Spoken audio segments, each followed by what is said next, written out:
Scorpio, hi! Welcome to Mr. Queen PH.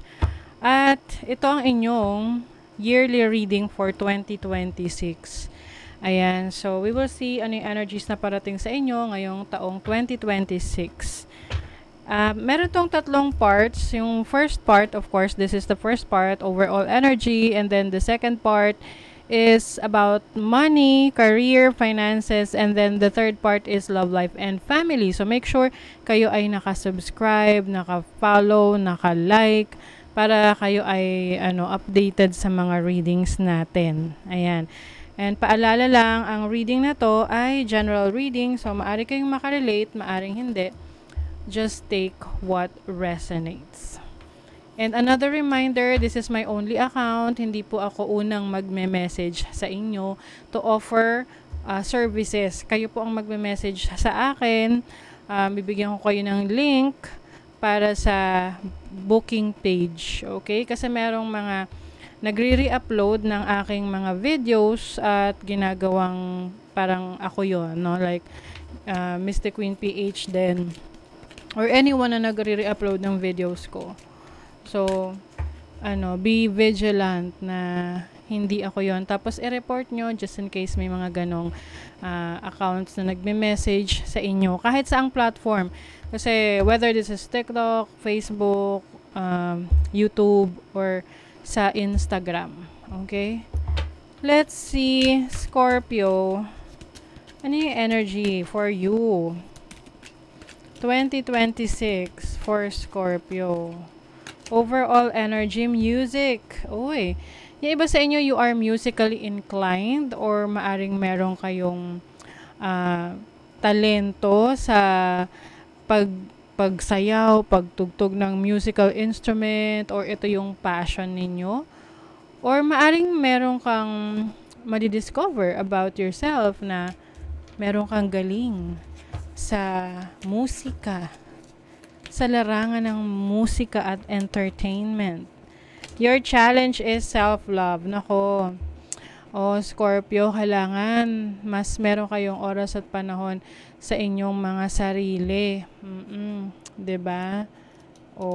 Naka lang, ayusin lang natin tong ating. Magkaroon kayo ng time para sa inyong mga sarili kasi importante na mahal mo yung sarili mo.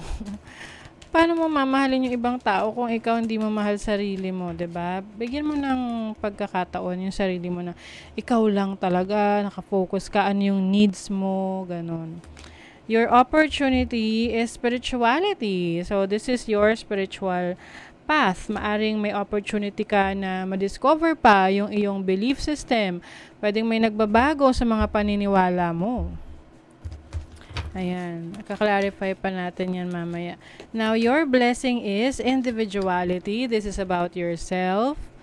Okay? Pagiging authentic, pagiging totoo sa iyong sarili na hindi mo kailangan na mag-follow ng iba, gayahin ng iba dahil meron kang sarili mong identity. Individuality. Okay, let's get some tarot cards for you, Scorpio. Tinan pa natin. Ano yung overall energy for Scorpio ngayong 2026? What's the overall energy? Oh, this is your energy. The Death card. Transformation. May malaking change. Merong matatapos. Merong magsisimula. Tingnan natin in what area of life ba yan. Yan, transformation na yan. First house, which is about yourself. Ay, parang reinvention. Kumbaga sa brand, you are rebranding.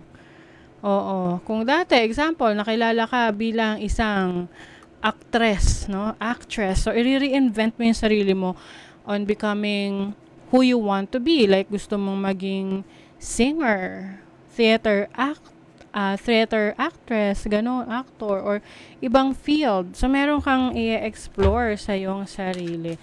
Something is ending, pero syempre, something is also beginning for you. You have the Page of Cups. Meron kang ipo-fulfill or ipo-pursue na pangarap mo, na ito ay somehow isinantabi mo dahil maaring busy ka sa ibang mga bagay. Okay, so ngayong 2026, ito yung bibigyan mo ng atensyon. You will make things happen. I-heal mo yung inner child mo. 'Di ba? Ganda. Okay. Your challenge. Ano yung challenge? For Scorpio. What's the challenge for Scorpio? Oh, the challenge is about expansion. So, minsan may mga ano kayo, parang pag-aalinlangan. Oo, na kaya ko ba yung gawin? Minsan nakakatakot talaga na sumubok ng bago kasi wala tayong idea dito eh, 'di ba? Kumbaga hindi tayo familiar doon, kaya parang ang hirap gawin. But ito nga, kaya nga siya challenge kasi ipupurso mo, i-challenge mo yung sarili mo what you can do. 'Di ba? So, yung iba, pwedeng merong opportunity sa inyo to work abroad, travel abroad, or lumipat ng ibang lugar. Pero, nag-iisip ka if you want to do that, no? Kung meron kang lakas ng loob. But, you know what? Part ng self-love mo kasi yan is to follow what you really want. To explore. To discover yourself. Nasira kasi yung upuan ko. Kaya yung upuan ko ngayon is medyo hindi siya comfortable. Kailangan na natin bumili ng bagong chair. Anyway, tinan pa natin. Ano pa yung challenge ng mga Scorpio? Oh, Ace of Wands. Pagsisimula, challenge mo yan. Minsan, naiisip mo na yung idea, may plano ka na, tapos biglang, oops, wag na muna. 'Di ba? Andito na yung inspiration eh. Samantalahin mo na. Inspired ka na eh. Ayan o, inspired action. That is part of you loving yourself. Kasi binibigay mo kung ano yung dinideserve ng iyong sarili. Your opportunity. What's the opportunity? The Five of Cups. Meron kang mga losses in the past. May mga missed opportunities ka. And minsan, doon tayo nagdedwell sa missed opportunity na, sayang kasi, dapat ganito.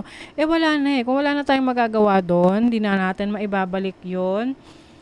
We have to move on. Okay? I know there are times na ang hirap mag-move on. But what can we do? Kumbaga pipili ka, ma-stuck ka, o mag-move on ka, mag-move forward ka, at magkaroon ka ng mga bagong experiences na hindi mo akalain yun pala yung mas magbibigay sa'yo ng meaningful life. 'Di ba? So, let's see what else. I think this is part of your spirituality. Like, magkakaroon ka ng spiritual awakening, realization of your life's purpose, yung destiny mo. Minsan kasi ganyan eh. Bago magkaroon ng spiritual awakening, merong pagsubok. Tapos yung pagsubok na yun, pag may natutunan ka na doon, ayun na yung awakening sa'yo. And it's a process. Hindi yan one-time spiritual awakening ha.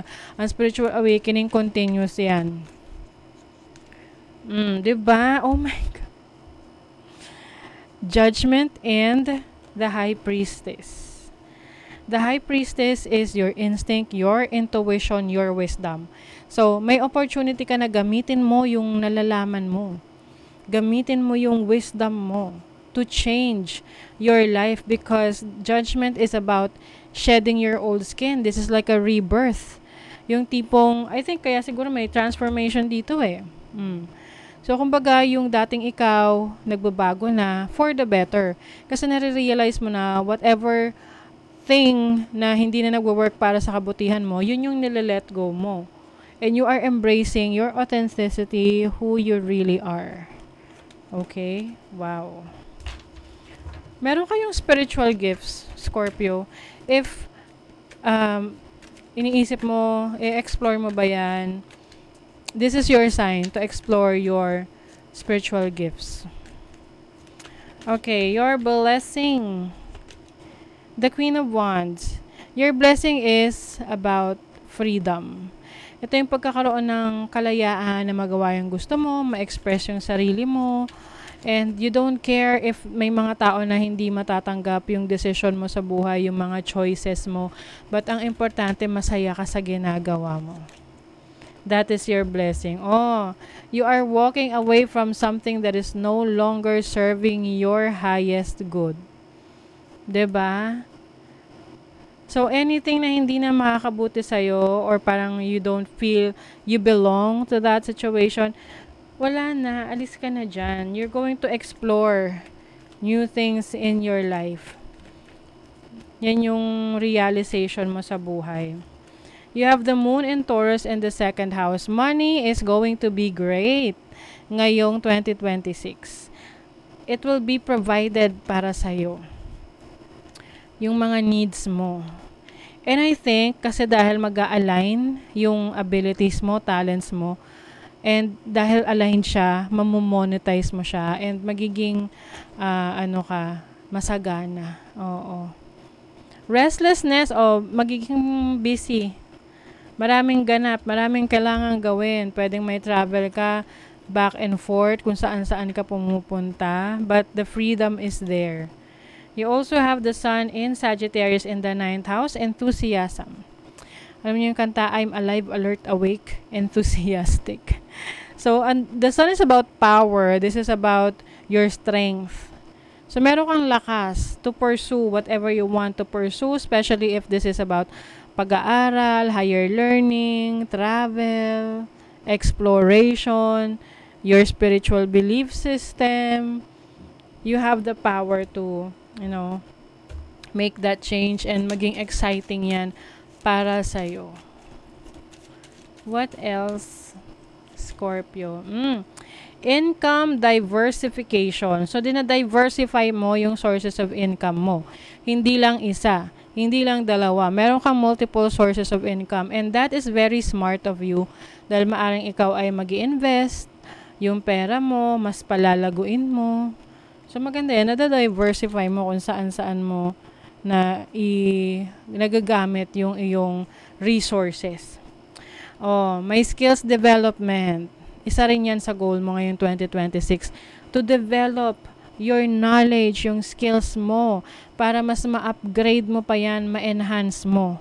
At once na meron kang mastery, like self-mastery, or meron kang, yung tinatawag nilang, expertise, ayan. Siyempre, pera na yung lalapit sa'yo. Dahil expert ka dun 'di ba?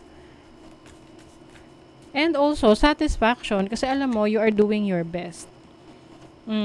You are taking action. Sabi rito, baby steps are still steps and they're better than standing still. So, mas maganda pa rin naman na kahit maliliit na steps ang ginagawa mo, at least umaangat ka, nagle-level up ka, kaysa sa wala kang ginagawa. 'Di ba?